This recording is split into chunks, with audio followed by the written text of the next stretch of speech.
Nếu như một con bò có 4 cái chân thì không biết là một gói thịt bò này được làm từ bao nhiêu con bò nữa. Đây là thịt bò kho tẩm gia vị ăn liền của nội địa Trung nha. Một gói như thế này thì mình mua với giá là 70k, vị không cay và vị cay.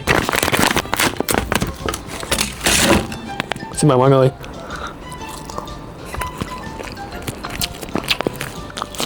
Ăn cũng được nha mọi người, không quá để có thể wow nhưng mà ăn nó rất giống thịt bò kho luôn. Và mình ăn thì mình thấy là nó cũng tương đối mềm, không quá dai nha. Về mùi vị thì mình thấy họ làm cũng khá giống với bò kho của bên mình luôn. Nó sẽ hơi thơm mùi ngũ vị hương và nó hơi một tí mùi gia vị Trung Quốc.